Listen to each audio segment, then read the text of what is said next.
Alors,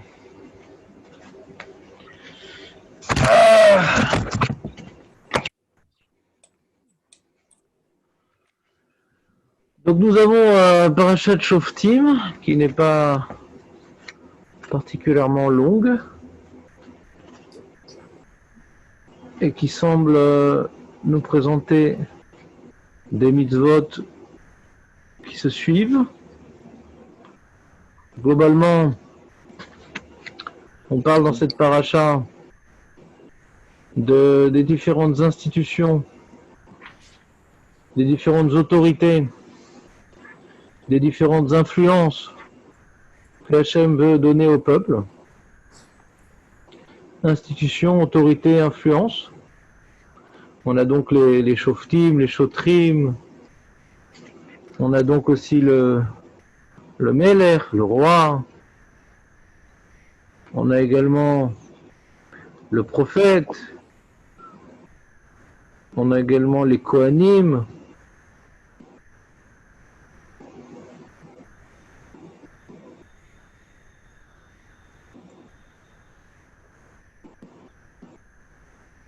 Et après que la paracha nous ait présenté ces différentes autorités qui vont devoir donner à Am Israël sa direction. Oui, j'ai enregistré, ouais. Okay. Je l'ai eu.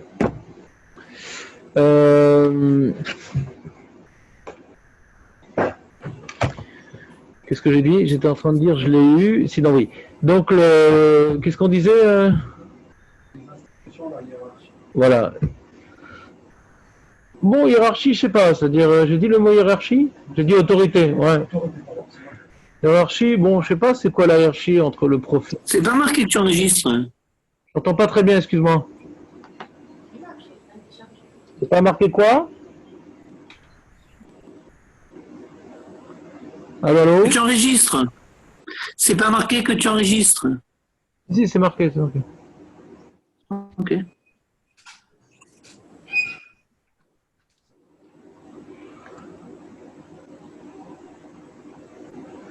Voilà. Donc on continue. Qu'est-ce que j'étais en train de dire? Oui, il n'y a pas tellement d'hierarchie parce que c'est complémentaire, tu vois. Le prophète, il a son travail, le roi, il avait son travail, le Kohen, il a son travail, les shoftim, ils ont leur travail, les shotrim, ils ont leur travail. Donc c'est complémentaire, mais c'est pas une hiérarchie. C'est vrai que le roi, etc. Mais il a un certain pouvoir, mais on voit que c'est pas une réalité obligatoire le roi, puisque pendant des siècles il n'y avait pas de roi. Ouais. Donc ça répond à un certain problème. Le reste existe sans lui. D'accord, les Kohanim existent sans le roi et les Kohanim existent sans le Sanhedrin. Ouais, parce qu'aujourd'hui il n'y a plus de Sanhedrin, il y a quand même les Kohanim. Et le prophète, il y a eu des périodes où il n'y avait pas de prophète, à l'époque après Yeshua. La période, ce qu'on appelle des Skenim. Ouais, Moshe Kibel Torah, Moussar Yeshua, les Skenim. Ou Skenim, les Nevi'im. Donc tu vois bien que à l'époque des Skenim, c'était pas les Nevi'im. Donc il peut avoir des Shoftim et pas de Nevi'im, il peut avoir des Nevi'im et pas de roi, il peut avoir des Kohanim et ni l'un ni l'autre. Donc c'est pas forcément un système qui s'emboîte les uns avec les autres et qui nous détermine une certaine hiérarchie. Ouais. C'est chacune de ces autorités, chacune de ces, comment dirais-je, de ces corps représentatifs, ouais, et avec comment dirais-je, ont des missions bien précises. Donc d'abord la paracha nous présente ces différentes réalités communautaires et d'action. Et après, la deuxième partie de la paracha, c'est ce qu'ils font, quoi, vraiment. Ce qu'ils font. On va voir un petit peu la deuxième partie de la paracha. Il y a les halachot, qu'est-ce qu'il doit faire, quoi, en vérité. Mais d'abord, une présentation de ces différents groupes. Ouais, on va lire un peu des psukim. Donc il y a marqué Shoftim veshotrim titen lecha bechol sha'arecha, asher Adonai Elohecha noten lecha lishvatecha, veshaftu et ha'am mishpat tzedek. Donc ici on parle de la responsabilité du peuple de nommer des shoftim. On ne parle pas du devoir du chauffet d'être chauffet. Je garde le liquide ou je peux mettre un peu à la blanche. On parle de nommer. C'est-à-dire que shoftim et shoftim titen lecha. De nommer. C'est-à-dire que la justice n'est pas un domaine réservé aux autorités. Le peuple fait ce qu'il veut, il y a une justice.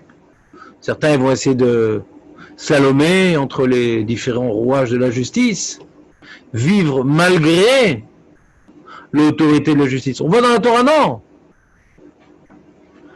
La justice, ah ben en fin de compte, Chazak, ou ça c'est Elul, ça, tu vois. Ça veut dire que c'est une bonne année dans Hachem. Amen. T'as vu, il a repoussé les courses pour voilà. Les courses, le cours avant les courses. Ouais. Of course, ouais.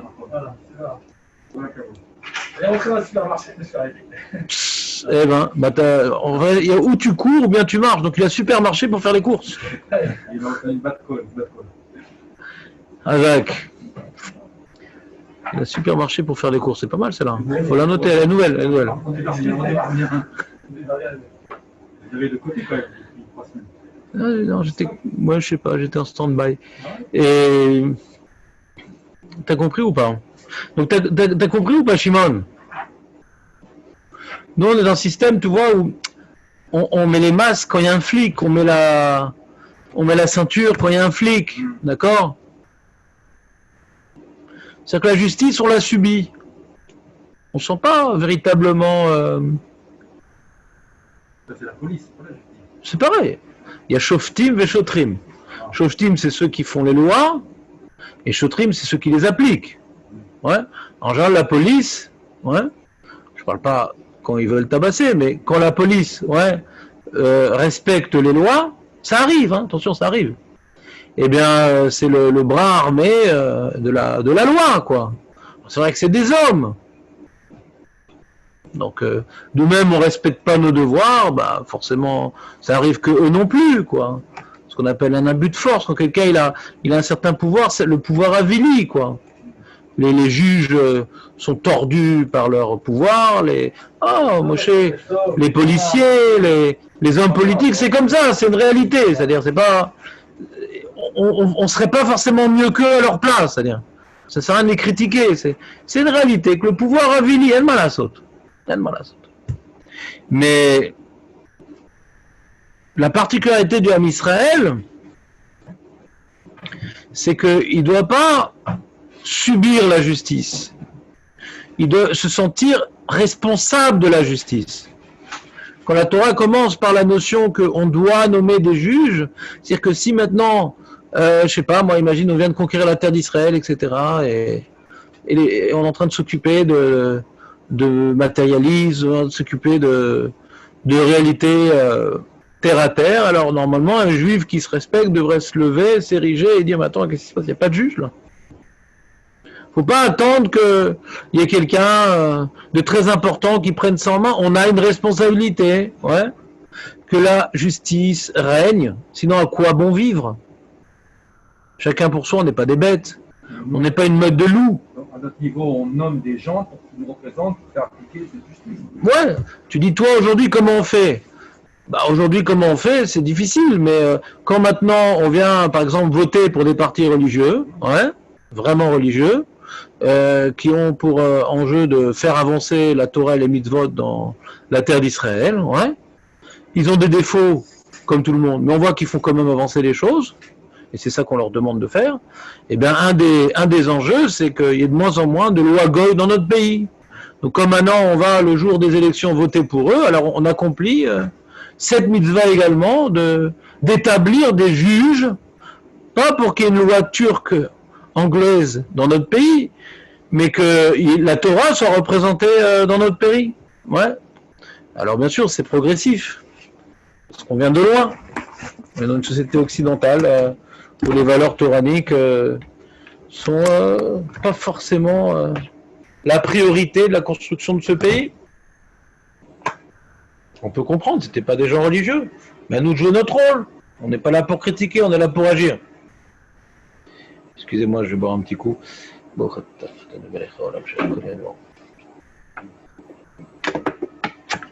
Très bien. Donc on a Shoftim et Shotrim, en mettant l'accent sur le fait que ici nous avons un devoir qui incombe à tout un chacun. Donc si maintenant on a parlé d'élections, si on a un devoir, nous, de faire que la justice puisse régner parmi nous, à plus forte raison, on a le devoir d'être juste. Ça implique un regard particulier sur la vie. C'est quoi être juste? C'est ne pas faire prévaloir ses intérêts aux dépens des autres. Il y a des gens, malheureusement, qui ont comme fondement de base, ouais, Kol HaKodem Zoché, moi d'abord, après moi le déluge, la vie est dure, faut se faire son trou, faut se débrouiller. Alors c'est vrai que il faut absolument chercher une parnassa et défendre ses propres intérêts. Mais pourquoi le faire de manière que ça va maintenant porter préjudice aux autres? Alors il y a des fois ce qu'on appelle des raccourcis. On essaye d'utiliser des raccourcis pour arriver à nos buts personnels, défendre nos intérêts personnels, et cela dépend des autres. Il y a des chemins plus longs, qui demandent plus d'efforts, qui demandent plus de rigueur, qui demandent plus d'honnêteté, qui s'appuie avant tout sur notre émouna en Akadosh Baruch Hu, que la parnassa elle vient d'en haut. Donc tes raccourcis en vérité sont bidons. Tu viens court-circuiter un système qui marche. De se soumettre à la volonté divine en dénotant honnête, c'est pas la moins bonne façon de gagner sa vie, c'est la meilleure façon de gagner sa vie. Parce que de toute façon, on ne sait pas ce qu'on va gagner comme argent, on ne sait pas comment on va se débrouiller. Alors au moins que les moyens que nous utilisions, ouais, puisse nous donner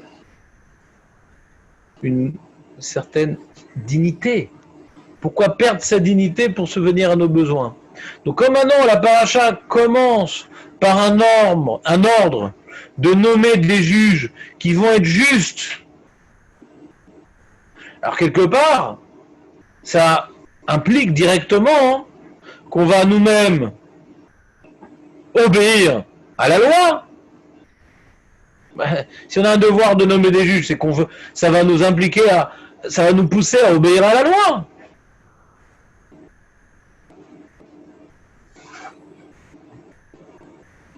On est souvent plongé dans des épreuves dans la vie. Tu veux acheter un appartement, tu veux agrandir ton appartement, tu veux faire des travaux, ouais. Et quand tu veux faire des travaux, alors le cablan, alors lui il te pousse à faire toutes sortes de travaux parce qu'il veut pas se casser la tête. Et puis il dit ça coûtera beaucoup plus cher si vous faites si vous faites comme ça. T'as des pressions parce que ça coûte de l'argent. T'as déjà pris une mashkanta, difficile. Des pressions parce que le cablan il te rend service. Il veut vraiment te rendre service, mais il te pousse un peu à faire des choses qui sont pas très honnêtes et qui peut porter préjudice à tes voisins. Ouais. Mais il me dit monsieur, mais tout le monde fait ça. Et si tu le fais pas, tu crois que tu es un frayeur, un pigeon. D'accord? Donc, il y a des épreuves comme ça dans la vie ponctuelle. C'est pas tous les jours que ça arrive, ce genre d'épreuves-là. Mais est-ce qu'on veut relever le défi ou pas? Est-ce qu'on veut faire comme tout le monde? Faire régner l'anarchie? Moi d'abord. Alors, je sais pas, dans votre cadre professionnel, dans... Chacun, j'ai pas malheureusement beaucoup d'exemples. J'ai pas suffisamment vécu de différents Gilgolim en me rappelant ce que j'ai fait pour illustrer toutes les différentes situations dans lesquelles on est plongé, à savoir est-ce que véritablement je vis comme étant un représentant de la justice ou comme étant comme quelqu'un qui essaie de slalomer entre les impératifs que la justice aimerait instauré dans la société. Mais de toute façon, personne ne respecte ça, qu'est-ce que moi je vais le faire? Alors je ne vous parle pas forcément de loi, ouais, complètement arbitraire, qui s'oppose à la Torah et au mitzvot. Ouais. Mais bon, beaucoup de lois dans les relations d'argent, ouais, en général, la halakha nous dit de les respecter. Quasiment dans tous les cas, c'est-à-dire, ça fait office de loi, tout ce que les lois du Père ne s'opposent pas à la Torah, et si maintenant la société les a acceptées, alors faut les respecter, quoi. Faut les respecter. C'est souvent des choses assez universelles, ce type de loi-là. Et c'est universellement reconnu que les gens s'aiment parce qu'ils n'ont pas envie de se prendre la tête, ça coûte cher. Ça coûte cher de respecter les lois. Ça coûte cher de respecter les lois. Puis bon, on ne se fait pas forcément attraper. C'est compliqué, quoi. Quand ça nous arrive ce genre d'épreuve. Mais quand on relève le défi, et qu'on arrive véritablement à dire non, c'est pas juste. C'est pas juste. Pourquoi je vais faire ça? C'est pas juste. Ça va gêner les voisins, ça risque de créer des dégâts par la suite, ça risque de ci, ça risque de ça, etc. Ben je vais payer ce qu'il faut payer pour me comporter comme il faut se comporter. C'est comme il y a une ganénette, quelques jours avant sa mort, elle avait écrit une lettre que de l'irresponsabilité des parents qui ont envoyé leurs enfants, sachant qu'il y avait quelqu'un de contaminé à la maison, parce qu'il faut qu'ils aillent travailler, les parents. Alors, c'est un bon exemple. Moi d'abord. C'est un bon exemple. C'est ça va. Ils prennent des précautions, ils ont le masque, ils ont le gel, ils ont le truc. Mais je peux pas, j'ai besoin de ma parnassa. C'est vrai que le mec, il a vraiment besoin de sa parnassa, il est pris à la gorge. Aujourd'hui, la situation est dramatique pour beaucoup de personnes, ouais. Dans le monde des kolénim, par exemple, il y a beaucoup de... La majorité des Avrahim ne touchent plus d'argent. Les Rosh Hashanah n'ont plus d'argent à donner, donc les Avrahim n'ont plus d'argent. Je sais pas comment ils mangent, Bichlab. Ouais. Hein? Je sais pas. Rav Esman, il se bat pour nous accorder ce qu'on a toujours eu, ouais. Mais c'est pas le cas de beaucoup de kolénim, quoi. Donc c'est dur. Donc quand on a une situation comme ça, et que la femme, elle travaille, ouais, et que le mari il essaie de se débrouiller, que si tu as mes enfants à la maison, tu crèves de faim. Tu crèves de faim. Oui, d'accord, mais il y en a un qui a été contaminé à la maison, tu vas l'envoyer au GAN. Oui, mais on crève de faim. Tu comprends l'épreuve ou pas? C'est pas simple. Ou bien non, il n'y a personne de contaminé à la maison, mais on est en bidoud à cause d'un rachash. Ah, ça, c'est une vraie épreuve, ça. Personne n'est malade. Moi, je fais ces bidons. Hein? J'ai rien d'autre. Maintenant, on a été proche de quelqu'un qui a été malade, mais on n'est pas malade nous-mêmes. Alors, on n'a pas le droit d'envoyer les enfants en garde, Rom. On n'a pas le droit. Les personnes n'est malade, ils sont en bonne santé, tout va bien. Et s'ils n'envoient pas, je ne vais pas finir le mois. Encore un autre mois que je ne vais pas finir.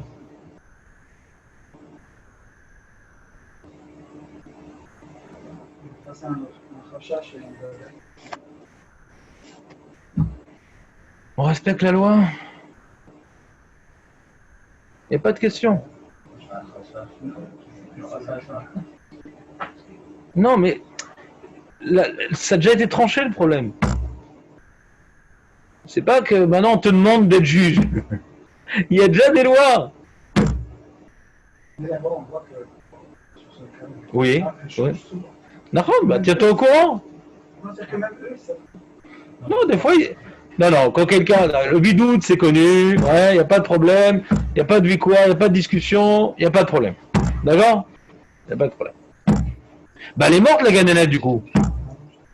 Elle a eu quoi, 50 ans, je pense. J'aimerais pas être à la place des parents. La ganénette, elle a eu son lame. Mais les parents, j'aimerais pas être à leur place. Oui, c'est sympa. Oui, elle a écrit une lettre et tout. Elle pensait pas mourir, mais elle était déjà pas mal atteinte. Et ce soir, elle est morte. Donc, ils ont publié cette lettre, qui est particulièrement significative de ce qu'on est en train de parler. Moi, j'ai mes problèmes. V'Hachem Yazor pour les autres. Pour moi, Hachem lo Yazor. Dites faire la saute. Moi, je dois faire mon ishtalut. Les autres, Hachem Yazor. Et moi, non, Hachem lo Yazor. Hachem, il t'aidera pas à toi. Hachem Yazor, Kol Yetov pour les autres. Et pour toi? Hachem ne peut pas te méfarnès quelqu'un qui respecte la vie des autres, non? Il veut pas. Hachem ne donne la parnassa qu'à ceux qui tuent les autres, qu'à ceux qui mettent les autres en danger. Donc c'est facile de parler violemment comme je vous fais maintenant parce que j'ai pas été plongé dans l'épreuve. Mais bon, donc on a été en bidou, bon alors on l'a respecté, bon, voilà, saute. Je dis pas que je crevais la dalle comme eux, donc ça, c'est pas comparable. Mais on a tous, j'avais quelque chose à faire, on a tous des choses qui nous tirent vers l'extérieur qui sont très importantes, qui sont très très importantes. Parce que c'est la chose la plus importante au monde, c'est moi. Donc dès que c'est quelque chose qui me concerne, c'est super important. Ça devient un truc, t'imagines pas comme c'est important. Aide-moi la saute. Tout le problème du tzedek qui commence de là. Si tu es au centre du monde, c'est pas Hachem qui est au centre du monde, il n'y aura pas de tzedek. On peut pas arriver à la justice.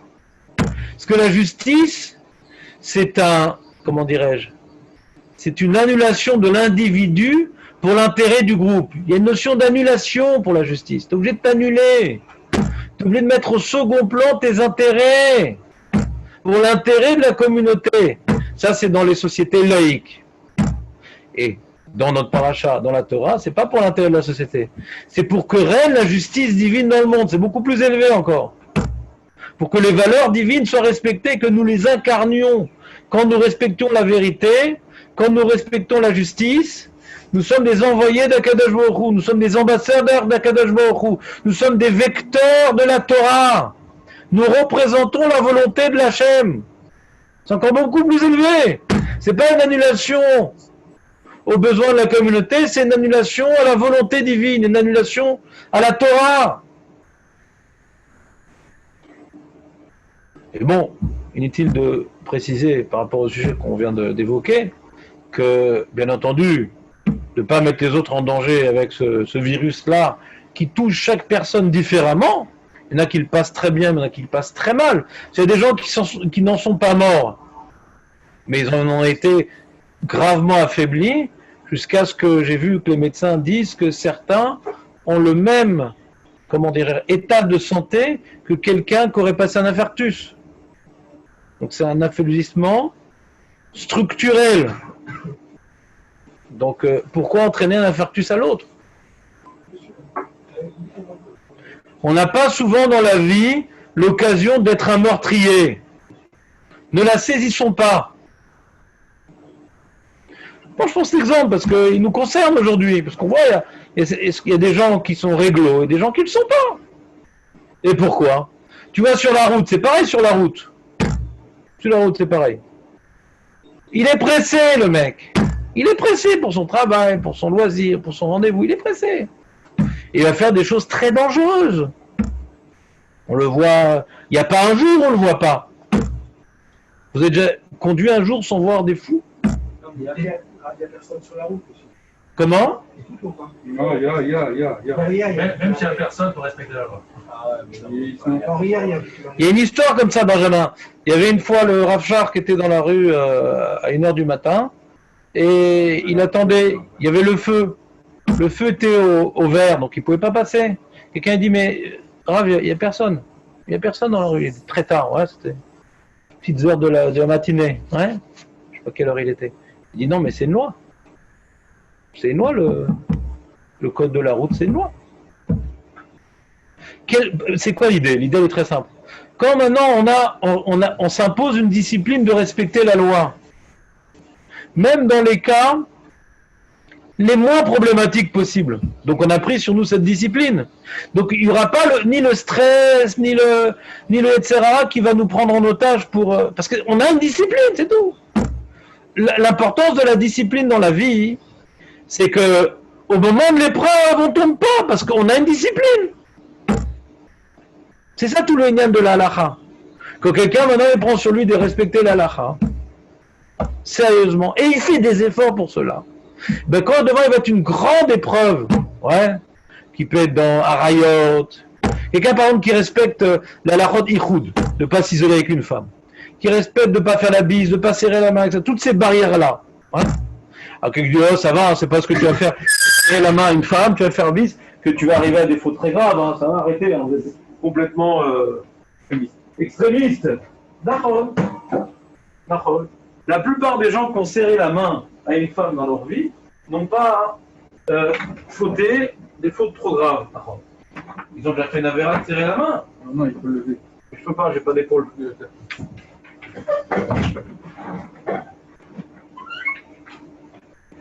Alors, attendez, on enlève une pompe. Attendez, respectez le mettre dessus. Ouais. Le mettre de sécurité. Hein? Ouais, viens, on va enlever le tapis. Plus simple, reculez. La charbille, je vais être dessus. Si vous enlevez le tapis, ça va beaucoup plus facile. Non, pouvez-vous déplacer, s'il vous plaît, je vais reculer le tapis. Merci. Comme ça, c'est vraiment plus. Voilà. Merci beaucoup, excusez-moi. On continue. Ah, voilà, je vois tout le monde. Il y a le Zoom là, pourquoi? Il y a du monde, il y a du monde. Hamcha? Bien non, 4. On est Milan, on peut faire Kaddish. Qu'est-ce qu'on disait? Il faut respecter la loi. Voilà, extrémiste. Donc quelqu'un maintenant qui fait cet effort, tu vois, de pas serrer la main aux femmes et de pas être en hirou, de pas ci, de pas ça. Alors, surtout, il se renforce dans ce domaine-là. Et quand il sera devant une épreuve genre Poutifar, la discipline qui s'est imposée toute sa vie va l'aider. Vous comprenez ce que je veux dire ou pas? La discipline nous renforce devant des épreuves. Il y a des gens qui tombent dans des épreuves. Par exemple, le fait de ne pas insulter des gens et de ne pas se mettre en colère pour n'importe quoi. Ouais. Ça nous renforce dans le respect de la vie. Tu vois, il y a des gens, tu vois, on leur a fait une queue de poisson et ils sont sortis, ils ont tué le mec, tu vois, ou bien il y a des histoires comme ça, hein. Des meurtres. Le mec, c'était pas un voyou, mais il a eu un accès de colère qui lui a fait perdre ses moyens. Il dit, ah le pauvre, t'as vu? S'il n'y avait pas eu cet événement-là de celui qui a fait une mauvaise manipulation sur la route, qui l'a énervé, il n'aurait pas fini sa vie en prison. Il sait pas vraiment le pauvre. Il sait pas travailler. Il sait pas travailler au jour le jour pour se maîtriser. Et il y a dans la vie des épreuves qui ne dépendent pas de nous. Et si on ne se travaille pas pour se maîtriser au jour le jour, ben on risque de faire plonger toute notre destinée dans l'abîme et les horreurs, parce qu'on n'a pas une discipline de vie morale et saine.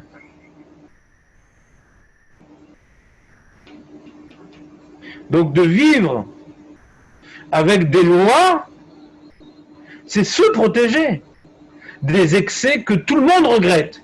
Des excès que tout le monde regrette. Mais pour ça, il faut être discipliné au jour le jour.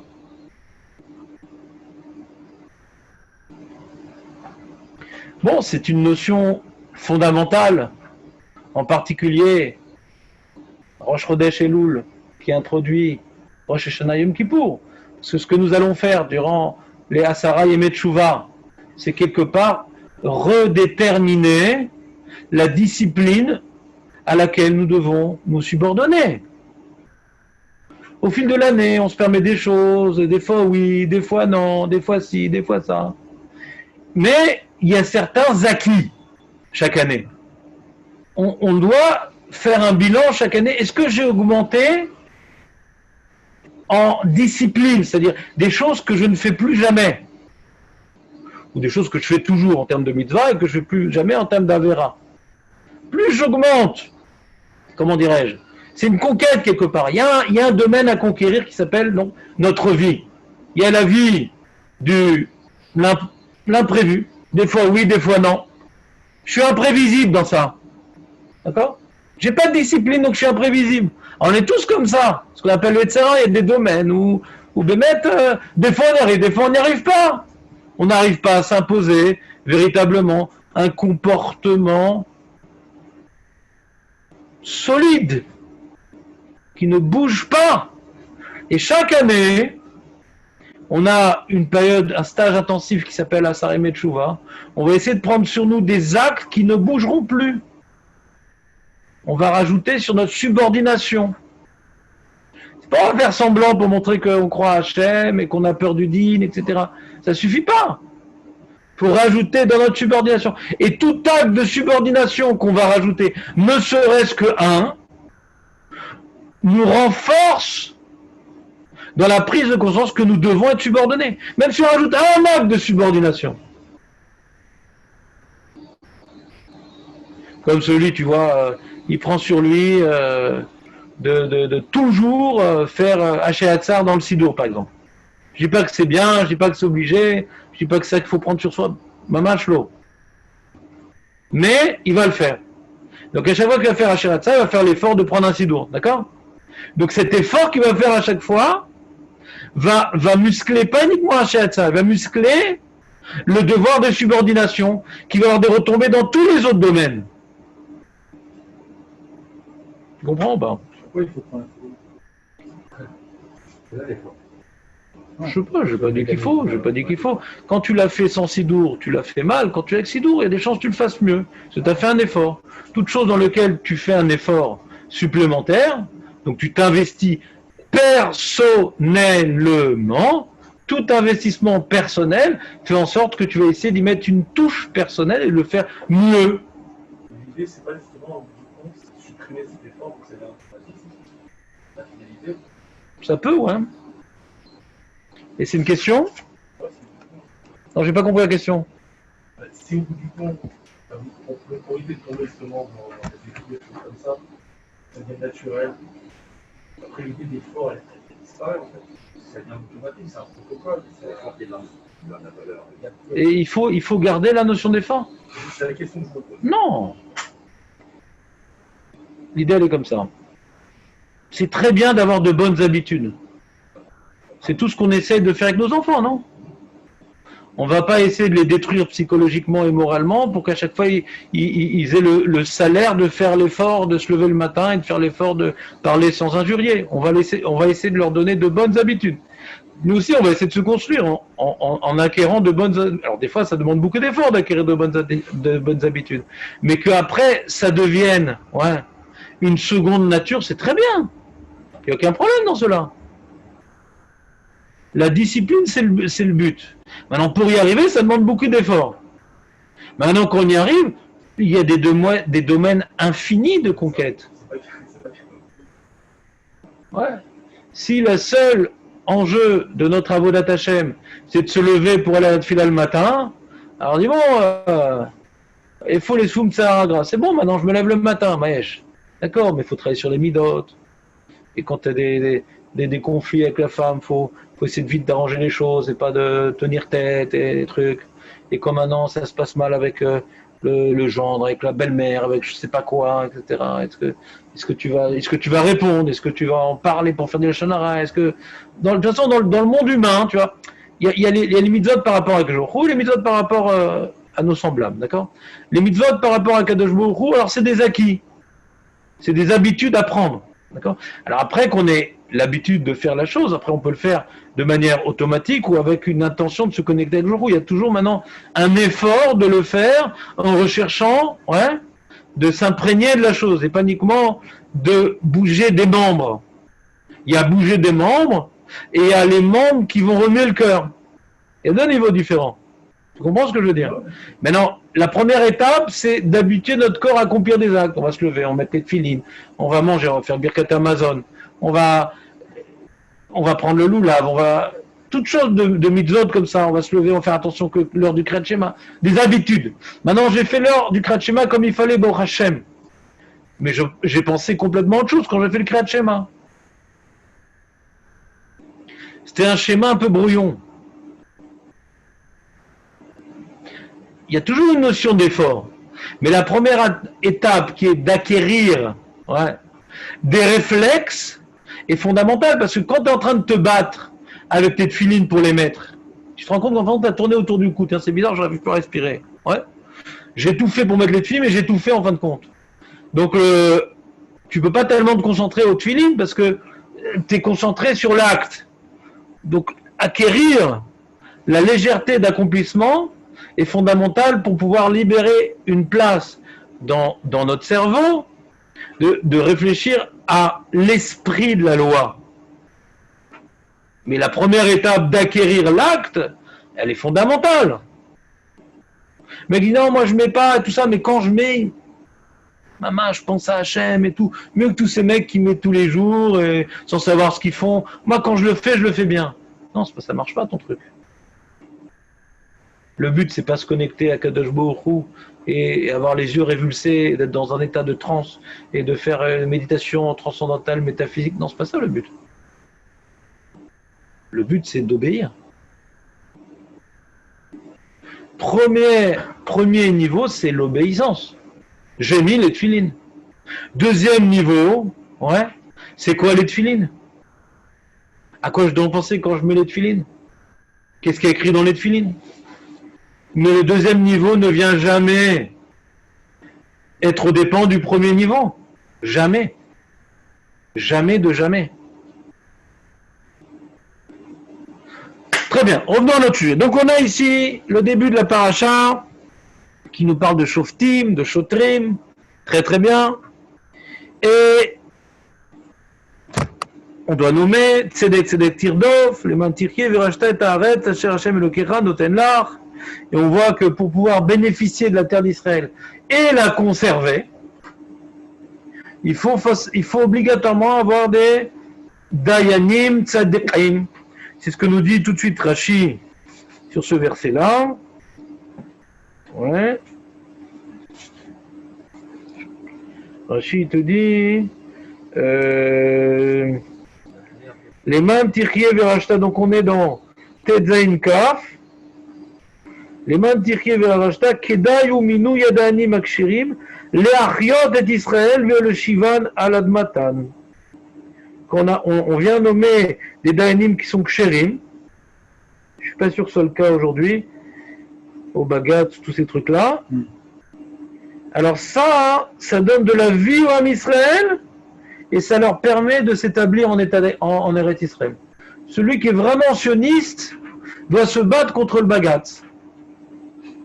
Ou toutes sortes de juges, même dans les tribunaux civils. Ouais. Si vous connaissez un petit peu le système des tribunaux en Israël, c'est assez affreux. Je vous avais déjà expliqué une fois. Ouais. Pour devenir juge, il faut être pendant un certain moment procureur et gagner des procès en faisant accuser la personne. On gagne des points. C'est-à-dire les juges, c'est ceux qui ont le plus détruit de vie. Ils ont appris à être arzari. C'est ça le système en Israël. Donc c'est un combat, quoi. Ils ne cherchent pas du tout la vérité, ils ne cherchent pas la justice. Quand tu es procureur, il faut que la personne en face perde, point. C'est ton travail de faire perdre la personne. C'est ton travail. Donc quand tu vois ici Tzedek Tirdo, faut pourchasser la justice. Ouais. L'otikar shochad, y a-t-il plus grand shochad que ça? Shochad, c'est un pot de vin. Ouais. Moi, je ne cherche pas à savoir qui a tort, qui a raison. Je cherche à gagner des points pour devenir juge avec un très bon salaire. Ouais. Avec un très bon salaire. Un shochad gamour. Et pour pouvoir devenir juge, j'ai besoin que cette personne en face de moi soit condamnée. Tu n'as pas la lumière ici. Donc je suis persuadé qu'elle soit innocente. Qui donne des points, je pas compris. L'État. C'est le système qui donne. Le système qui est comme ça. C'est un shochad gamour, quoi. Oui, il donne des points s'il est fait condamner. Voilà. T'es un bon procureur, t'as fait condamner. Ouais, moi j'ai fait condamner 200 000 personnes. Ouais. Ah, tu es un grand juge. On a fait de l'argent dans les caisses de l'État ou... Ah, non, pas du tout, non, non. C'est le système comme ça. Non, On doit avoir des études pour pouvoir être juge, normalement. Comment? Non, pour être juge, normalement, il faudrait des études, un diplôme, suffit.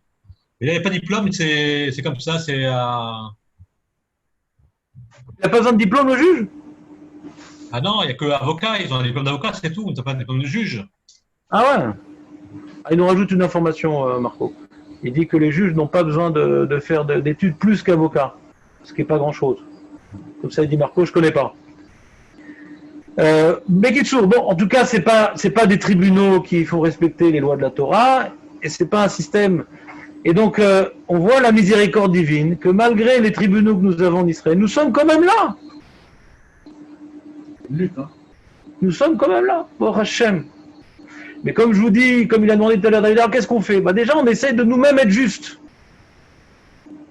Même que le système, je ne vais pas dire qu'il est pourri, parce que c'est pas beau de parler comme ça, mais le système n'est pas comme la Torah veut qu'il soit, ouais. Eh bien, nous, on va essayer d'être nous-mêmes des juges sur nos actes et des policiers sur nos actes. De juger de manière objective, sans pot de vin, ne pas faire prévaloir nos intérêts sur ceux des autres, et que ce qu'on a décidé qui était juste, qui est une première étape, de l'appliquer. Il y a Shoftim, c'est juger, et il y a Shotrim, c'est appliquer. Des fois, on sait que c'est pas bien de faire ça, c'est bien de faire ça, mais on n'a pas la force d'y arriver. Ça ne suffit pas d'être chauffette, il faut être aussi choter sur soi-même. Et là, c'est la question connue de la paracha. C'est quoi la question connue de la paracha, David? Non. Toute la paracha nous parle vraiment des juges, du roi, du prophète, des Kohanim, de toutes les institutions qui font régner la volonté divine dans le peuple. D'accord? Et là, il y a un truc qui sort complètement de la suite logique et linéaire de la paracha. C'est, je vais vous faire un partage d'écran. Non, je dis pas. Oui, je sais, fallait rester chez toi. Qu'est-ce que tu fais là? Je comprends pas. Il faut bien commencer l'année. C'est important. Ah, excuse-moi. La finir, je veux dire. Ah, d'accord. Alors, l'écran. Voilà. J'ai les présents. Ouais, tu dis d'accord, on va investir. Tu veux qu'on achète un écran géant, tout ça, Moshe? D'accord, attends, je te donnerai mon numéro. La finale dimanche. Finale de quoi? Finale de quoi? Champions League. De quoi, de? La Ligue des Champions. La Ligue des Champions. Hein? Paris-Bayern, vous êtes au courant? Bon, allez, vas-y. Je connais pas.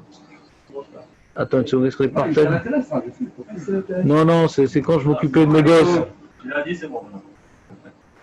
Quand je m'occupais de mes gosses, alors je me tenais au courant pour parler de choses avec eux. C'est bon, maintenant ils s'occupent tout seuls, ils sont grands.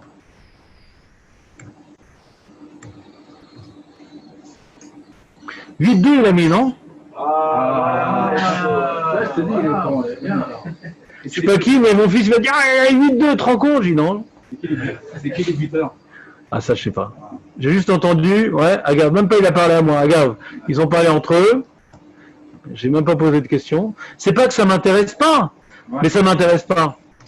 Alors, donc, vous avez un partage d'écran, on est au début de la paracha, David. J'ai pas voulu faire trop compliqué. On est au début de la paracha. C'est facile. Bah oui. Kaf Aleph. Lotita lecha ashera kol etz etzel mizbeach Hashem elokecha asher ta'aseh la'ar velo takim lecha matzeva asher saneh Hashem elokecha lo tizbach l'Hashem elokecha shor vaseh asher yevomum kol davar ra ki toavat Hashem elokecha hu. Et après, la paracha, elle vient, je vais vous expliquer ces 3 psukim bien entendu, mais d'abord je vous fais le plan. Après, la paracha elle revient au Shoftim et au Shotrim, qui attrapent un Oved Avodah Zara. Ils attrapent un Oved Avodah Zara, ils vont devoir bien être au Caire, faire des, comment on dit en français? Investigation, avec des témoins, des trucs, etc., pour juger la personne qui a fait l'Avodah Zara. Et après la paracha elle continue, quand maintenant le Beddin il n'est pas clair, il y a une dispute dans le Beddin lui-même, il faut aller maintenant à Yerushalayim pour délibérer, et si le Shofet il ne suit pas la délibération du Sanhedrin, lui-même il est passible de la mort, donc on revient aux notions du Mishpat, ouais, pour monter à la source de tout le Mishpat qui est Yerushalayim, qui est le Bet Hamikdash, qui est le Sanhedrin, qui vient donner une vérité à tous, pour pas qu'il y ait une ville comme ci, une ville comme ça. Tout le monde est soumis à la même vérité. L'unité divine doit être représentée dans l'unité de la loi. Donc le juge qui ne veut pas se soumettre à la délibération du Sanhedrin est passible de mort. D'accord? Maintenant, la petite parenthèse d'Avodah Zarah, on la comprend, parce qu'on vient juger celui qui est idolâtre, mais les 3 mitzvot qui précèdent cette petite parenthèse, qui sont l'interdit de planter un arbre, qui s'appelle Asherah, l'interdit d'utiliser pour le service sacerdotal une matseva. La différence entre une matseva et un misbeach. Moshe, interro surprise. C'est quoi la différence entre une matseva et un misbeach? Misbeach c'est permis, matseva c'est interdit. C'est quoi la différence entre une matseva et un misbeach? Non, là c'est une statue, l'autre c'est un hôtel. C'est une statue, Razé Shalom. Traduit ici, je prends statue. Non, non, c'est une mauvaise traduction. Non, ça c'est un hôtel, ça. Hôtel privé. Comment? Quoi, personne ne sait? Ça fait plaisir? Je me sens du coup très très... Hein? Il y a quelqu'un peut-être là-bas. Moi je le sais. Ah mince. Vas-y, dis-le, moi, on ne sait pas. Ouais, vas-y, tente. Non, mais je suis trop fatigué que pour le dire maintenant. Ah, d'accord, alors je te mets... Je coupe le son, comme ça tu ne vas pas nous saouler. Voilà. C'est un hôtel et un hôtel pratique, un hôtel... Alors, je vais vous le dire.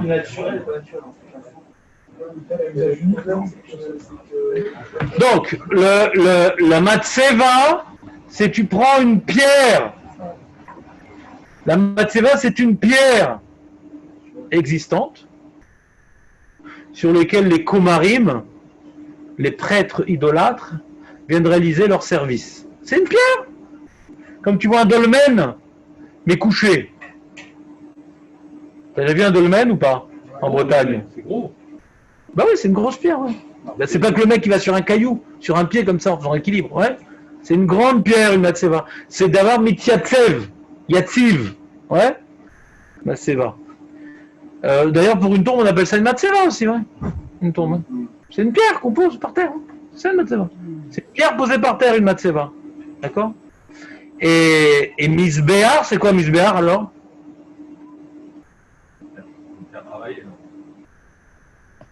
C'est des briques. C'est une construction à misbéar. Un hôtel. C'est un hôtel construit. Donc le misbéar, sur lequel on va faire les corbanotes, c'est une construction. D'accord? Donc on a donc trois enseignements qui se suivent et qu'on va essayer de voir en quoi ils se ressemblent, qui ont été plongés ici dans la paracha dans la notion des shoftim. Ouais. On va reprendre. Donc il y a Asherah. Asherah, normalement c'est un arbre d'Avodah Zarah, un sapin de Noël. Ouais. Un arbre d'Avodah Zarah. Mais si le verset nous parle d'un cas particulier, que même s'il n'a pas été déifié cet arbre-là ou sacralisé, il est marqué Lotita lecha Asherah kol etz etzel mizbeach Hashem elokecha asher ta'aseh lecha. Ici, on voit qu'il y a un problème de faire cet arbre-là à côté du mizbeach.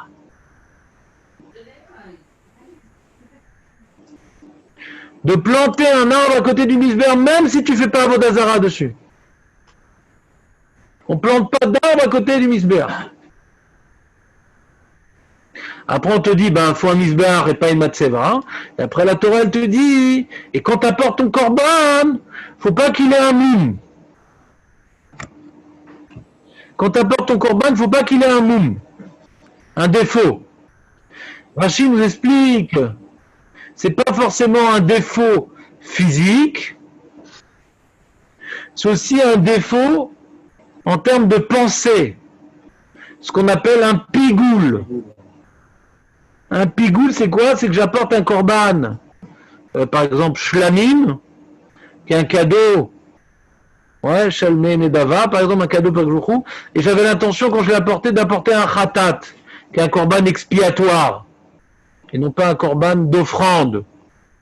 Donc j'ai apporté un korban particulier, en ayant une pensée inadaptée au korban.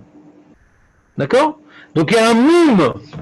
Le moum du korban, il n'est pas au niveau physique, il est au niveau intentionnel. L'intention. C'est au niveau du temps, alors. Comment? C'est au niveau du temps, on n'apporte pas le corban au bon moment. Non, ça c'est notar, ça. Là, on parle ici de la marchava. Si maintenant tu avais l'intention de l'apporter dans 2 jours, c'est aussi un pigoule, même tu l'apportais maintenant. Tu peux avoir aussi un pigoule par rapport au temps.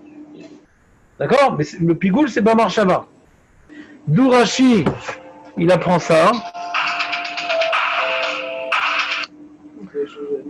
Non.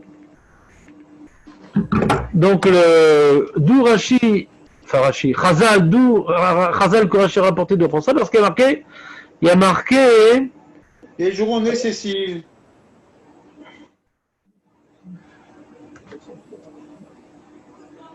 Quel jour on est? voilà, donc il y a marqué comme ça, il y a marqué,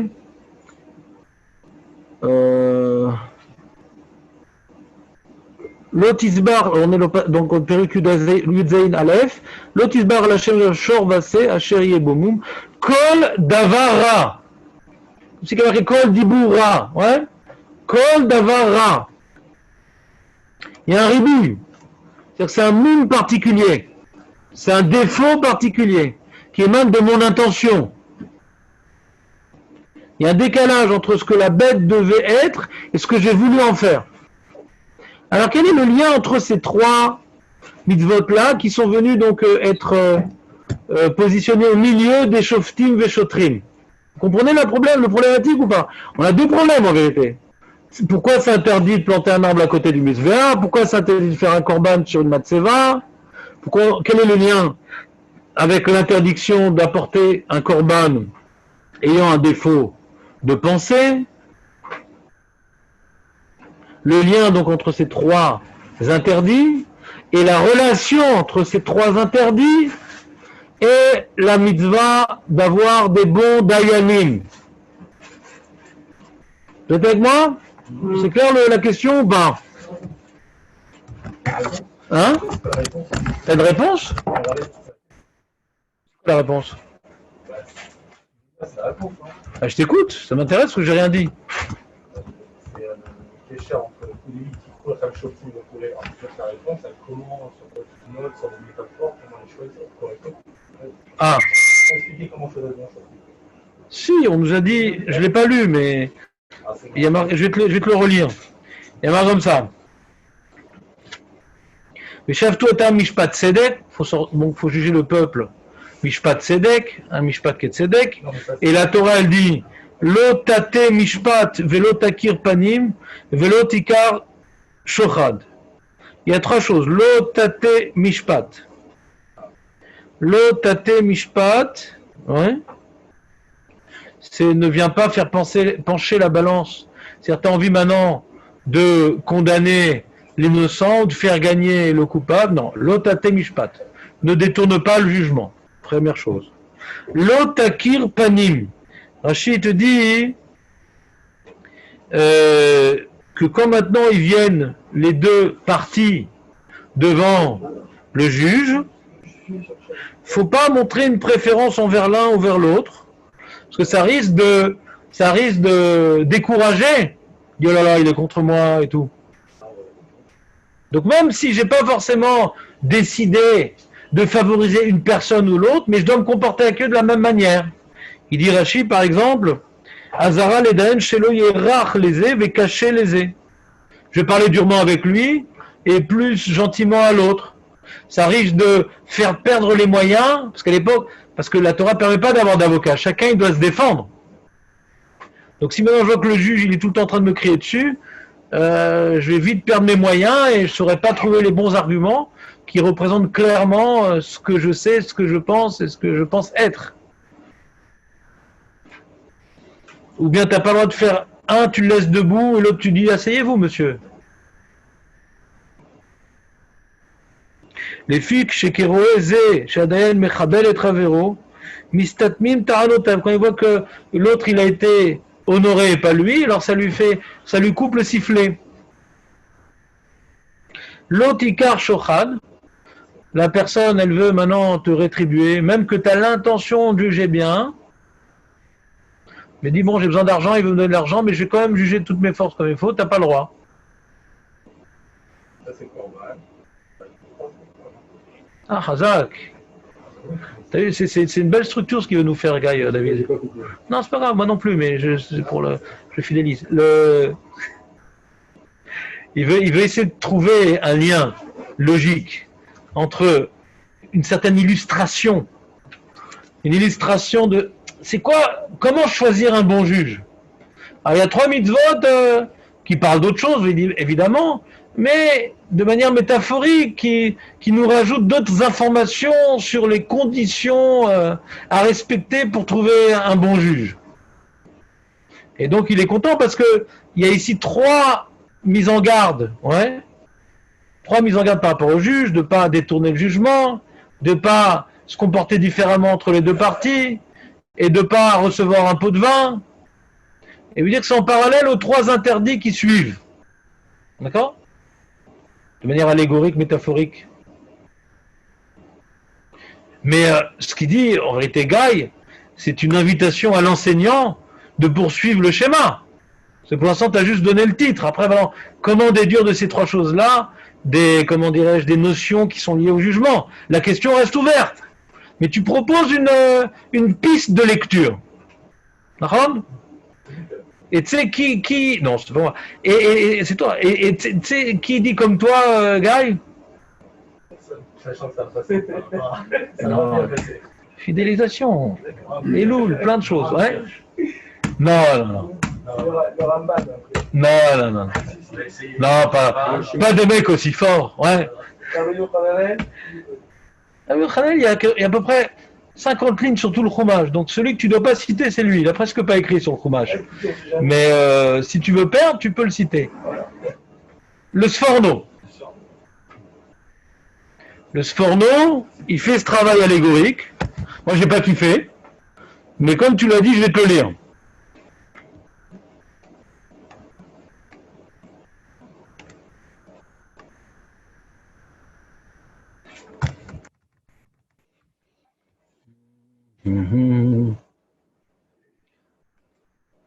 הביא 3 דומים מעניין דברים שהם נעים כפי החוש ונמאסים מפני מומם הרוחני. ראשונה היא האשרה שהיא לנוי. Il dit que le Asherah, cet arbre-là, c'est un embellissement. On met des arbres pour embellir les lieux. Mikolakom nimeset le kadesh mipne haïta tarsis lavodat gilulim. On n'a pas le droit d'embellir le misbéar en faisant des beaux peupliers tout autour. Parce que telle était l'habitude des idolâtres. Les idolâtres, ils faisaient dans leur lieu de culte des arbres pour embellir, pour attirer les gens. Il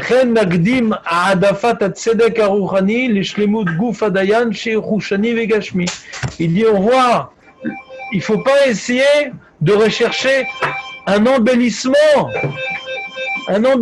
sonore, un embellissement esthétique. Il sonore le téléphone.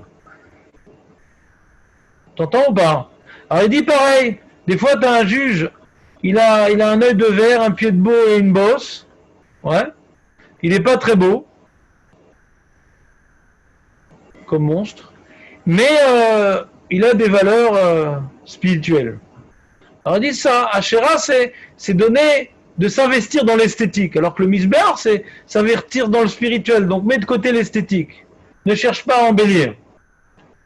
Je vous dis ce qu'il dit le Sforno, c'est pas moi. Première comparaison. Deuxième chose, Matseva.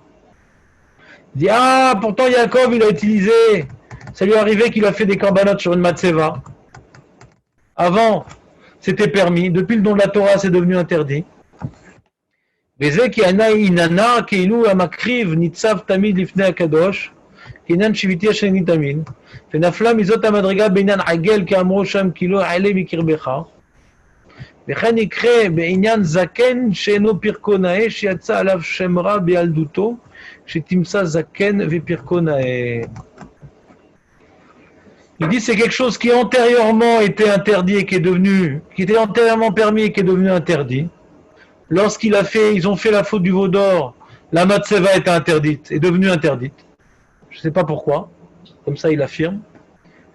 Et donc ne recherche pas un juge, qui a un passé glorieux, mais regarde son présent, même s'il était fautif dans le passé. Tu as devant toi deux juges. Un qui a une mauvaise renommée, mais aujourd'hui il est irréprochable, et un qui a une belle renommée, mais aujourd'hui on a des doutes sur lui. La matseva, elle représente l'objet de culte qui aujourd'hui n'est plus valable. C'est pas moi, c'est le Sforno. Je pensais pas ça. Qu'est-ce que je fasse? Non, je pense que l'association, là, ça fait les trois associations sur le juge. Pas les trois associations sur les trois au départ. D'accord. Il n'a pas trouvé, hein. La quatrième et la troisième, c'est quoi? C'est le moum. J'ai déjà vu, le juge, il est beau, le juge, il est bossu, je vous l'ai déjà dit. Non, non, c'est pas ça. Là, c'est autre chose. Là, c'était l'embellissement de l'arbre qu'on a dit par rapport au juge qui est beau et qui est pas beau. Et là, le moum, il dit, il y a une bête qui vaut très très cher. Elle est belle, elle est en pleine forme et tout. Mais elle a un défaut physique que dans le cadre agricole et des shochatim, ça vaut rien. C'est une super belle bête, mais la guide, elle a sa lèvre entaillée. D'accord? Alors pour travailler la terre et pour être shritée, ça reste une bête de grande valeur. Mais elle a un moum. Et enfin, c'est une petite bête chétive, etc., pas belle et tout, mais elle a aucun moum. C'est celle-là que tu vas rapporter en korban. D'accord? La pas belle et la pas chère. Alors, il dit, c'est quoi le lien avec le chauffette?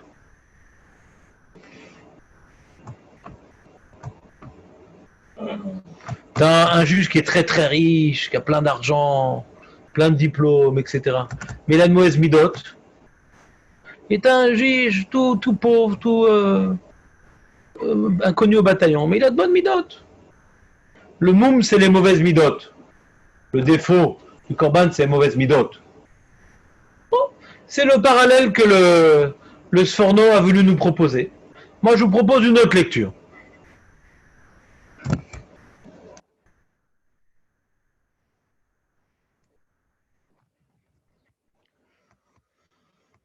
Le Ramban nous explique le problème de Asherah. C'est quoi le problème de Asherah? Il nous dit que le problème de Asherah et Matseva, Asherah donc c'est l'arbre qu'on plante à côté du Mizbeach, et la Matseva c'est donc l'autel qui est donc une pierre posée et non pas une construction humaine. Le point en commun de ces deux interdits, nous dit le Ramban, c'est de transgresser l'interdit qui s'appelle Bechukotehem lo telechu. Bechukotehem lo telechu. La Torah nous interdit de suivre les mêmes habitudes que les idolâtres. Bechukotehem lo telechu. Chukot goïm.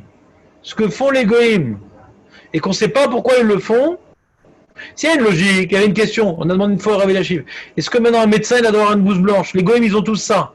Peut-être c'est Chukot goïm. Il dit non, comme c'est pour des raisons d'hygiène, on voit qu'il est propre, etc., on a trouvé une logique à cette pratique qui est la blouse blanche, donc on a le droit d'avoir des blouses blanches aussi. Si on ne trouve pas une logique, on interdit. Par exemple, on n'a pas le droit de mettre des fleurs sur une tombe. C'est aucune logique. Donc c'est une habitude d'égoïsme. C'est peut-être qu'il y a une avodazara. Toute chose qu'on ne connaît pas la logique, et que les goïms ont l'habitude de le faire, bechukotehem lo telechu.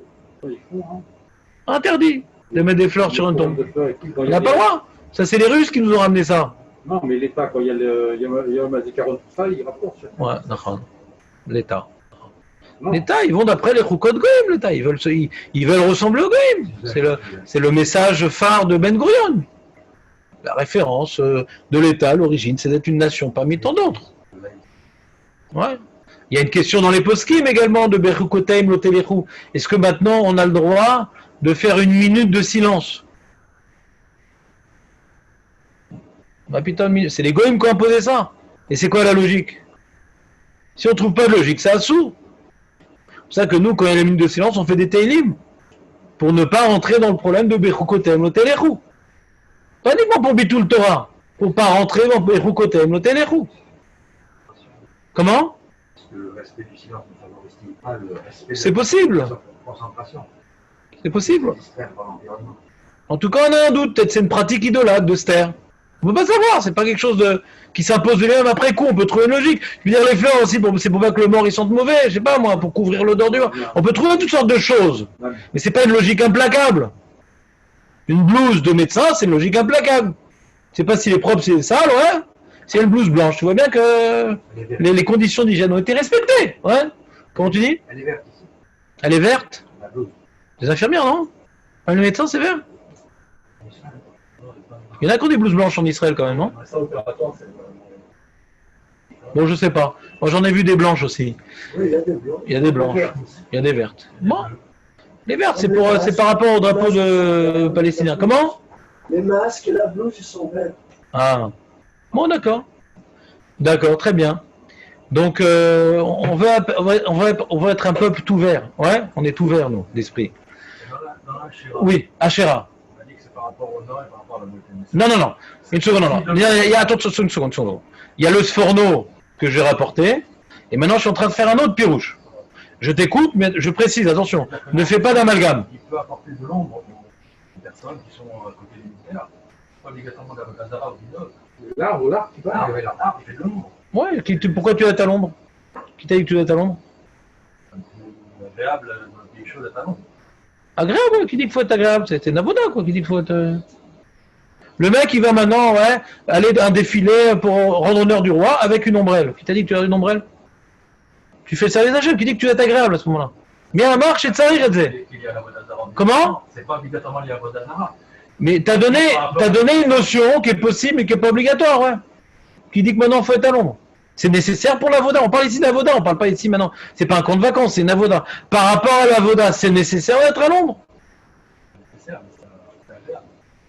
Donc c'est pas nécessaire pour l'avoda. Donc il n'y a pas de raison. Il n'y a pas de raison. Mais bon, on vit comme ça, quoi. C'est un travail divin. Bon, on peut travailler sans masgan, dans des conditions qui sont pas bonnes. Ouais. En fait, l'arbre, il apporte de l'ombre pour être un avoda plus facile, plus agréable à la personne. Ouais. Mais c'est pas nécessaire. Pour l'avoda. C'est pour toi que c'est nécessaire, pas pour faire l'avoda. Ça, j'essaie de t'expliquer. Pour servir le jour, c'est pas nécessaire. Pour moi, c'est nécessaire. Quoi, le Beth Amikdash, c'est un lieu agréable ou un lieu où on doit maintenant se exprimer, ouais, son annulation à Dieu? J'imagine que chaussures, c'est beaucoup plus agréable qu'être pieds nus. Les Kohanim, ils étaient pieds nus. Ils étaient même froids, ouais. C'est un lieu d'avoda, c'est pas un lieu de confort, tu comprends, Moshe? D'essayer d'y mettre du confort, ouais, c'est pas forcément l'enjeu. Par rapport à l'enjeu que le Beth Amikdash a, on ne doit pas chercher le confort. Que maintenant, des Avodazara qui ne croient pas en Dieu cherchent aussi le confort, c'est peut-être ça la raison, je ne sais pas. Après, c'est pas ça la raison, ça va beaucoup plus loin leur histoire d'Asherah. Mais je vais faire maintenant le développement, je n'ai pas beaucoup de temps, excuse-moi Moshe. Mais en tout cas, le Maharal il explique donc, le Ramban il explique Bechukotelem Lotelechu, l'habitude des idolâtres. C'était, là-bas il explique, le Rambam aussi il explique, ces arts c'était pour attirer les gens. Alors peut-être comme tu dis, c'était joli, c'est de l'ombre, ouais, c'est pour attirer les gens. D'accord? Et comme c'était des pratiques des idolâtres, ouais, quand j'ai dit maintenant qu'on cherche une logique, c'est qu'on ne sait pas si c'est une pratique idolâtre. Mais là on sait que c'est une pratique idolâtre. Donc c'est interdit. Tu comprends la nuance? Ici on sait que c'est une pratique idolâtre. On n'a pas le droit de faire comme leur pratique idolâtre. Des coups d'un. Et comme maintenant les idolâtres, ils ont pris l'habitude de faire des corbanotes sur une matseva, alors on n'a pas le droit de le faire, bien qu'Yaakov Avinu l'a fait, nous on n'a pas le droit de le faire.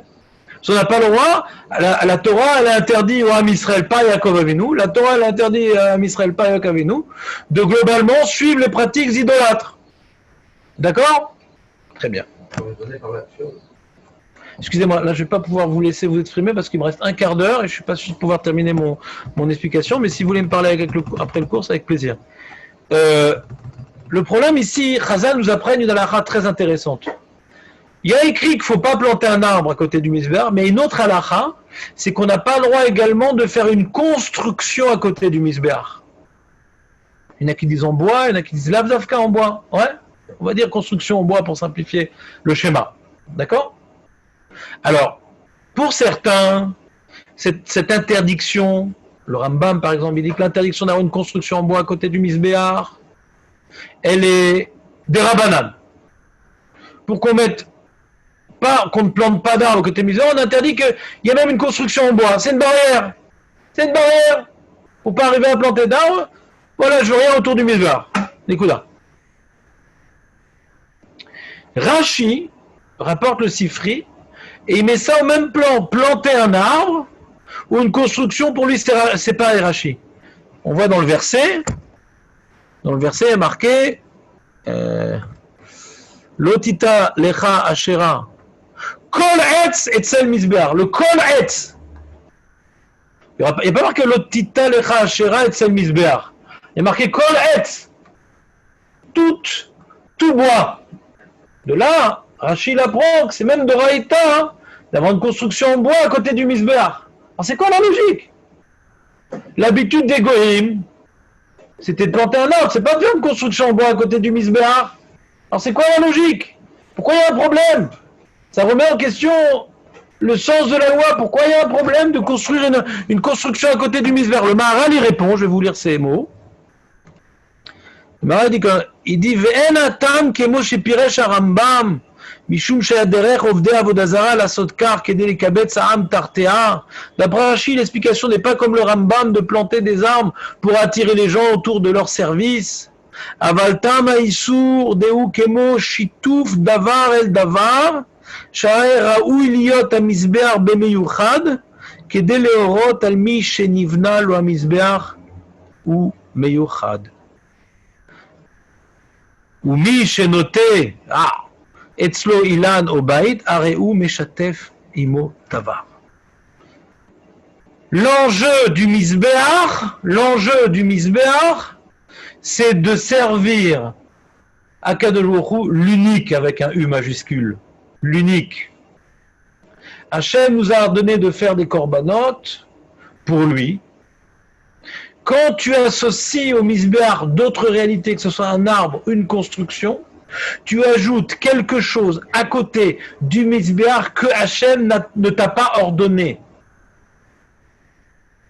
Je vous avais expliqué l'année dernière à Kippour toute la notion du Beth Amikdash. Kippour, j'ai expliqué c'était quoi le Beth Amikdash. Quand on va au Beth Amikdash, on s'immerge entièrement dans la volonté divine. Quand on est dans notre vie à nous, familiale, professionnelle, de plaisir, on est complètement immergé dans notre volonté, notre sainte volonté. Et la volonté divine, elle se faufile poliment et sans faire trop de bruit, on lui donne une petite place gentille. Là où ça ne nous dérange pas trop, on fait la volonté d'Hachem. Quand on va dans le Beth Amikdash, on va dans un lieu où tous les détails, que ce soit au niveau architectural, que ce soit au niveau du service, ne sont que la volonté divine. Nos yeux ne voient que la volonté divine. C'est un monde construit par la volonté divine. Vous vous rappelez de cette notion ou pas? Tout ce qui est en dehors du Beth Amikdash, alors il y a l'art, il y a l'utilitaire, il y a le nécessaire, il y a le plaisir, c'est des choses qui correspondent à la volonté humaine. C'est la volonté humaine qui vient régir toutes nos créations et toutes nos activités. Le Beth Amikdash n'est régi que par la volonté divine. La manière comment il est construit, c'est la volonté divine. Les corbanotes, comment ils sont réalisés, c'est la volonté divine. C'est bien ou pas?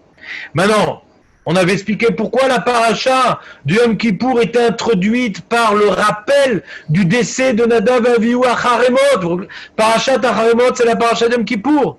Haremot mi Bnei Aaron. Pourquoi on doit rappeler la mort des enfants d'Aaron pour introduire la paracha du Yom Kippour? Parce que les enfants d'Aaron, pourquoi ils sont morts? Parce qu'ils ont eu une intention personnelle, ils ont fait preuve d'initiative dans le Beth Amikdash. Donc ce qu'ils ont voulu réaliser n'était pas la conséquence de la volonté divine. Ils n'étaient pas les vecteurs de la volonté divine. Ils ont voulu accomplir leur propre volonté, même si c'était une volonté pour servir à Kadosh Baruch Hu, mais comme ils n'avaient pas été ordonnés pour réaliser cela, ils ont fait pénétrer dans le Beth Amikdash Esh Zara, un feu étranger, une réalité qui ne représente pas la volonté divine. Quand on va au Beth Amikdash, c'est ça, et nous on n'a plus de Beth Amikdash, mais quand on allait au Beth Amikdash, c'était pour s'immerger dans la volonté divine, pour renforcer que la volonté divine est une réalité concrète. Regarde, la Torah a créé une maison, la Torah a créé un service. La Torah, la volonté divine a créé un monde entier qui s'appelle le Beth Amikdash. Donc on vient maintenant se plonger dans cette réalité pour véritablement nous-mêmes s'annuler devant la volonté divine. Donc Nadav et Avihu sont à l'encontre même du projet du Beth Amikdash. C'est pour ça qu'ils ont dû disparaître. En dehors du Beth Amikdash, c'est très bien d'avoir des initiatives personnelles. Mais dans le Beth Amikdash, non. Et on avait expliqué que Yom Kippour, c'était un jour également, un jour de Beth Amikdash, un jour d'annulation à la volonté divine. C'est un jour où on n'a pas le droit de travailler, c'est un jour où on n'a pas le droit de manger. C'est un jour où on est tout le temps en train de Hachem, Rachou, Vechano, en train de s'immerger dans la réalité divine, dans les 13 attributs divins. On vient complètement oublier ce que nous sommes et on ne vient crier, pleurer, supplier Hachem, d'accepter notre annulation. Yom Kippour, c'est un jour d'annulation. On s'annule complètement un jour où on annule nos retsonot, nos repas. C'est ni la bkeila, c'est ni le couscous. Chacun avec ses initiatives, chacun avec ses habitudes. On va complètement effacer ce que nous sommes pour dire nous ne voulons être que des vecteurs de la volonté divine. C'est ça la force de Yom Kippour. Et tout ce qui ne correspond pas à la volonté divine, on vient l'extraire du Beth Amikdash et on le jette, on le fracasse. C'est le Seir Mystérieur. Et c'est le seul jour où on rentre dans le Kodesh HaKodashim, dans le Saint des Saints, qui représente la réalité divine la plus intense. Quelque part, le Kohen Gadol, qui représente la Ham Israël, vient s'immerger dans la réalité divine jusqu'à disparaître. Et s'il a des idées personnelles, et s'il a des pensées personnelles, il a des projets personnels, il n'en sortira pas vivant. Il doit lui-même s'annuler complètement à Kadosh Baruch Hu pour survivre à cette rencontre, qui est une annulation totale. Donc le fait de construire quelque chose ou de planter quelque chose à côté du misbéar sans avoir été ordonné, c'est venir oublier que le misbéar est par définition le lieu de l'annulation. On vient quelque part donner notre vie à jour, on vient immoler une bête qui représente notre vie. C'est notre annulation. Pourquoi tu plantes quelque chose? Pourquoi tu construis quelque chose? Comprenez ou pas?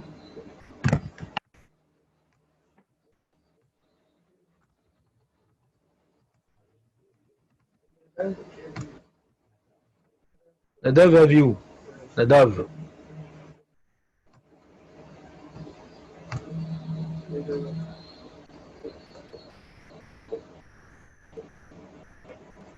Dès que je vais planter un arbre à côté du misbéar, c'est quelque part je viens relier à Kadosh Baruch Hu à l'arbre. On arrive facilement à une Avodazara. Tout le Beth Amikdash, c'est un lieu dépouillé de symboles. Et le don de la Torah également, c'est un lieu dépouillé de symboles. C'est pas par hasard que la Torah a été donnée dans le désert, pour qu'on ne vienne pas sacraliser un élément qui aurait été voisin de ce dévoilement. Si c'était dans une forêt, on aurait fait des sapins. Si c'était au milieu de la mer, on aurait fait des aquariums. C'est un lieu où il n'y a rien. Il n'y a rien pour qu'on vienne bien prendre conscience que la seule réalité que nous devions servir, c'est Akadosh Baruch Hu. Et aucune autre réalité doit y être associée. On ne doit rien associer à Akadosh Baruch Hu. Tout ajout dans la Torah est une falsification de l'immatérialité divine et l'exclusivité divine. Hachem est tout. On ne peut pas le résumer à un élément de l'ensemble de sa création, parce qu'il est tout. Donc si tu mets un arbre, c'est que tu vas rapprocher Hachem plus des arbres.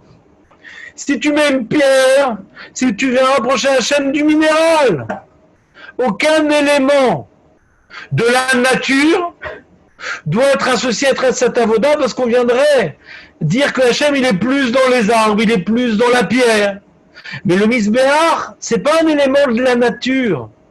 C'est la construction de l'homme ordonné par Dieu. Le misbéach est lui-même un vecteur de la volonté divine, parce que le misbéach, nous le construisons selon la volonté divine. On ne prend pas un élément existant de la nature qui aurait donc une place plus élevée que les autres éléments. On vient construire, et cette construction-là, c'est tout simplement le résultat de l'obéissance à Dieu. C'est quelque chose qui n'existait pas à l'origine. J'ai fait des briques et j'en ai fait un édifice, j'en ai fait un monument sacerdotal. Donc cette réalisation, c'est la volonté divine qui n'existait pas à l'origine. Toute notre avoda doit être comparable au misbéach. On doit construire comment on s'élève vers Hachem, pas en prenant un élément qui est plus proche d'Hachem qu'un autre, en construisant pour s'élever. C'est la construction qui nous élève, construction qui obéit entièrement à la volonté divine, sans y ajouter aucune autre réalité existante. On ne doit rien prendre qui existe. On doit faire table rase, d'où tout construire à début. C'est ça la tchouva. Et quand il fait tchouva, mais je garde ça, je garde ça, je garde ça. Mais maintenant je vais faire Shabbat, je garde ça. Il faut tout détruire et tout reconstruire. C'est la Avodat Hashem. C'est l'annulation à la volonté divine. C'est pas une association entre ce que je suis et ce que Hachem veut que je sois. C'est une annulation. Il n'y avait rien et j'ai construit un misbéach. Et ce misbéach, c'est l'obéissance à l'ordre divin. Vous me suivez ou pas? Le shofet, alors pareil dans le korban balmoun. Je dois apporter un korban, mais j'ai une autre pensée. C'est la même idée que Nadav et Avihu. J'ai envie d'apporter ce korban comme a dit Moshe, à telle heure, tel jour, ou selon cette forme-là. Le moum, il vient d'avoir voulu changer l'affectation, d'avoir créé un korban qui n'existe pas d'après la Torah. Parce que ce type de korban-là, c'est jusqu'à telle heure et pas plus. Ce type de korban-là, c'est à tel endroit du misbéach et pas ailleurs. De s'être trompé, ouais, involontairement ou volontairement, par rapport à l'affectation du korban, c'est changer l'ordre divin. Ah, mais j'apporte un korban, Hachem, il est content. Il n'y a pas, il est content, Hachem, il ne veut pas que j'apporte des korbanes pour lui donner à manger. C'est pour me soumettre. Et si ça ne correspond pas exactement à la loi, je ne me suis pas soumis. Donc c'est une abomination. Sur le lieu de la soumission, tu as fait quelque chose qui n'est pas écrit dans la Torah, c'est une abomination. Dans le lieu de l'obéissance, le lieu de l'assumation, la subordination, le lieu de l'annulation, tu as fait quelque chose qui ne correspond pas à une mitzvah entièrement soumise à Dieu, c'est une abomination, c'est une to'eva. Le shofet, il doit ne représenter que la volonté divine. Il doit s'annuler complètement à la volonté divine. Il ne doit pas rechercher un intérêt personnel en recevant de l'argent. Il ne doit pas avoir du favoritisme envers un des deux personnes. Il ne doit pas vouloir faire la loi comme lui il le sent. Si lui il n'est pas complètement annulé à la volonté divine, son jugement est une abomination. Il doit être le vecteur de la volonté divine, on a dit le shofet. C'est bien d'aller au Beth Amikdash, de s'immerger de la réalité divine, toute puissante. Mais si on sort du Beth Amikdash et toute la société juive n'est pas régie par la volonté divine, parce que les juges ont des préférences, les juges mettent leurs intérêts avant ceux d'Hachem, donc toute la volonté divine qu'on essaye de s'imprégner dans le Beth Amikdash ne va pas pouvoir descendre dans le peuple. À quoi bon faire des corbanotes? À quoi bon faire un Beth Amikdash si maintenant la volonté divine n'est pas vécue au jour le jour de notre vie séculière? Donc, Chachamim nous dit celui qui vient nommer des juges qui ne sont pas valables, c'est comme si il a planté un arbre à côté du misbéach. Il a planté un juge qui va pas faire régner la volonté divine, qui va ajouter des choses à côté du misbéach qui ne sont pas Hachem. lui-même, il va se planter. Cette vieille branche.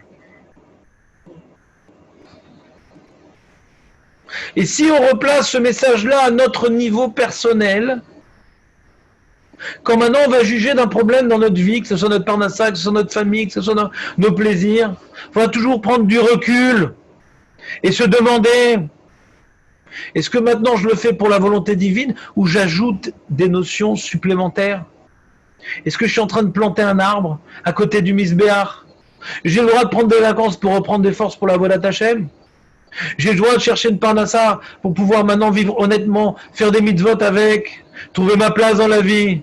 Mais dès que maintenant, ce travail-là, il va être au dépend de ma tfila, ce travail-là, il va être dépendre de mon honnêteté, ce travail-là, il va être dépendre des mitzvot. Donc, c'est que ce travail-là devient une réalité indépendante de la volonté divine. Il y a autre chose, il y a quelque chose à côté du Misbéach. Oui, mais Rav, je donne mon maaser. Oui, mais Rav, je vais à la synagogue. Oui, mais Rav, je vais étudier. Oui, mais à côté du Misbéach, il y a ton travail qui est une réalité à part entière. Il faut tout sacrifier sur le Misbéach, même ton travail. Il y a écrit dans la Lacha, si ton patron te demande de dire du Lachon Hara, qui est un Lachon Hara interdit, et sinon il te renvoie et tu seras au chômage, tu as le devoir de ne pas écouter ton patron et de perdre ton travail. C'est une halakha. C'est pas une khumra. Faut tout mettre sur le Misbéach. Il n'y a aucune réalité qui peut être placée à côté du Misbéach. Même la famille. Des fois, pour le Kuzarem, on fait des avérotes qu'on n'a pas le droit de faire. Parce que la famille, c'est important, comme disait Pétain. On n'est pas des descendants de Pétain. Pour nous, la famille n'est pas une valeur. La Torah est une valeur. Ce que la Torah me demande de respecter ma famille, je le fais. Ce qu'elle ne me demande pas, je ne le fais pas. Sans mauvaise conscience. Parce que la famille n'est pas un arbre à planter à côté du Misbéach.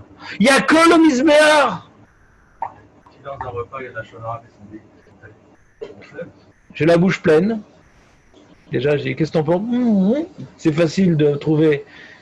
Il faut toujours faire attention de Eretz Kadma la Torah. Maintenant, si maintenant, c'est des gens que tu sais qui font du Lachon Hara, ma femme, elle a une grande tante qui fait tout le temps du Lachon Hara.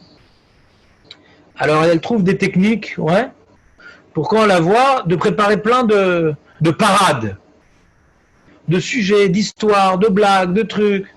Et elle évite malheureusement de la voir. Parce que des fois, c'est pas uniquement du motzi shamrak et du mensonge, c'est des choses vraies qu'elle connaissait pas sur la famille, et ça va carrément lui donner un regard sur la famille qu'elle voulait pas avoir. Donc c'est une maladie qu'elle ne veut pas contracter. Donc des fois, faut fuir. Ouais, c'est le premier Teilim, non? Faut fuir. Moshav letzim. Les gens qui sont là pour raconter des bêtises, des fois, des mecs qui ont toujours des bonnes blagues, mais racontent des choses pas bien sur les gens. Faut pas s'associer à eux. Faut pas s'associer. Et quand c'est dans la famille, ouais, alors c'est très difficile. C'est une très très dure épreuve, ouais. Et faut essayer de faire preuve d'originalité, de réactivité, raconter une histoire, changer de sujet. Sans dire, ah, le shonara, assour. Bon, ça c'est quand on était Balchouva. C'était sympa, ça mettait de l'ambiance. Ouais. Les esclandres. Et là, non, on va pas faire violemment. Pas dire c'est la shonara, arrêtez, etc. Dire, ah, en fait, vous avez entendu ce qui s'est passé? 8-2. C'est pas du Lachonara, ça. Non, justement, il y a du lachonara. On change de sujet. Alors, on parle football. Nous, des fois, on a invité de la famille qui disait des choses qui n'étaient pas très adaptées, ouais, des histoires un petit peu à la française, c'est les blagues à la française qui ne sont pas très adaptées. Alors, ma femme me faisait des sourcils comme ça. Ouais. La finale de dimanche. Elle dit, ouais, t'as vu, en fait, un truc, la nouvelle voiture, des livrets Batelli, parce que je parle Torah, c'est trop grossier comme parade. Donc, il faut faire des livrets Chol, ouais. C'est un combat, la vie, il y a une malasote. Hachem nous plonge dans certaines épreuves, et c'est pas par hasard. C'est parce qu'on doit la relever. Et attends, à chaque fois, moi je travaille la shonara, à chaque fois je me trouve dans des histoires. C'est pas par hasard, il y a un tikkun à faire. Il faut faire preuve d'originalité, preuve de finesse, sans être offusquant, sans être blessant. Ouais. Bien entendu, c'est la dernière arme qu'il faut rarement utiliser. Et si on est intelligent, on n'a pas besoin de l'utiliser normalement. Et bon, c'est un combat la vie. C'est-à-dire que la parnassa, c'est un combat, d'accord, pour essayer de convaincre le client, pour que si, etc. Et ben la shonara aussi, il faut essayer de convaincre la personne à écouter ce que moi j'ai à dire, etc. C'est un combat, pas vraiment important parce qu'il me fait accéder à une certaine éternité. Bézard Hachem, résumons. La paracha nous parle de Shoftim, Veshotrim au début, et elle vient maintenant, avant de reprendre son développement sur Shotrim, Veshotrim, qui vient maintenant juger de la Vodazara, et après avoir un litige, on va à Yerushalayim pour avoir une délibération et juger le Shofet qui ne veut pas sur cette délibération. Eh bien, la Torah s'est arrêtée au milieu pour nous apprendre des choses qu'on connaissait d'ailleurs, le Hachera, la Matseva, on connaissait d'ailleurs, mais on l'a remis ici, pour, comme nous a dit Guy, nous faire un petit peu une parenthèse allégorique, pour non pas nous expliquer comment nommer les juges, mais pour comprendre quelle est la fonction que le juge doit incarner.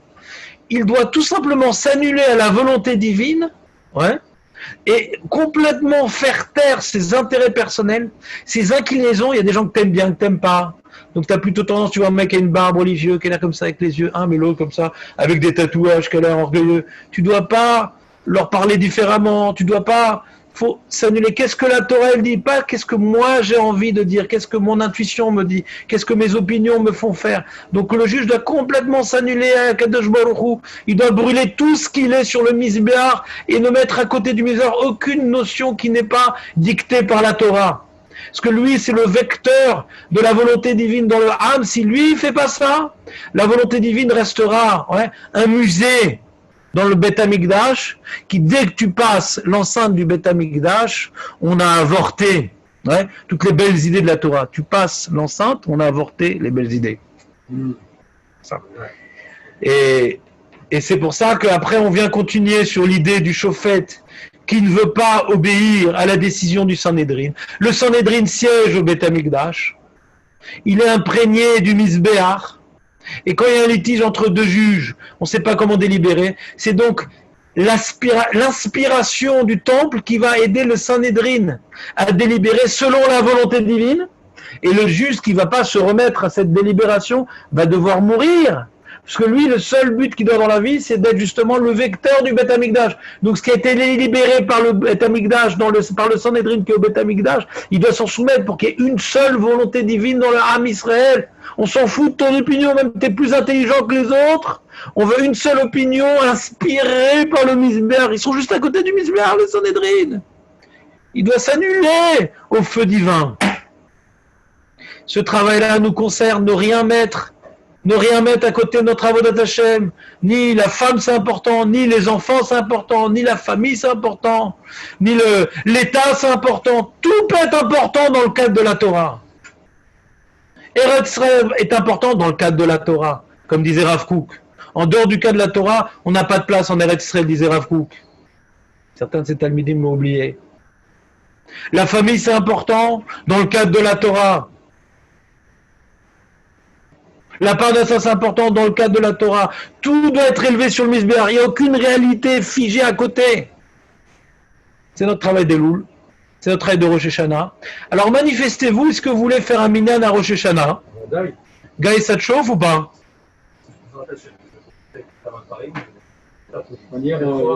Parce qu'on aura quand même l'avantage d'être un public limité. Vu les conditions sanitaires, c'est quand même pas mal. Avec un rabbin très intolérant pour le masque et pour toutes ces choses-là. Ouais. Je sais pas. Pour l'instant, je sais pas ce que lui il a décidé. Normalement, c'est 1 an chez moi et 1 an chez son père, donc je peux pas lui imposer. Manifestez-vous, pour qu'on fasse avancer les choses. Si je vois qu'il y a un bon minyan, moi j'aimerais qu'on soit 20. Mon but c'est qu'on soit 20. On est bien espacé. On a du gel, on a des masques. Ouais. Je sais pas encore où, mais avant de commencer à travailler sérieusement sur la salle, faut voir qui sommes-nous. C'est bien la salle l'année dernière. Oui, mais c'est possible qu'il l'utilise pour lui. Parce qu'il va devoir séparer sa communauté par rapport au corona. Il ne va pas faire 2 offices. Je sais pas, peut-être qu'il va faire 2 offices. Donc celui qui est assez proche du Rav Nakash, qui s'adresse à lui, il est en bidoude actuellement, chez le Refoua chez les mains. Il faut demander à Nathanel. Nathanel n'est plus là. Il a déménagé, il n'est plus à Natania. Il est parti dans le Moshav, dans les Shtachim. Ce soir, il n'est plus en vidéo. Je Je comprends pas, ça marche pas l'arrêt de l'enregistrement. Il y a un problème. Alors là, c'est très sec, c'est tout. Il faut s'inscrire, hein. Hein? C'est un gros travail.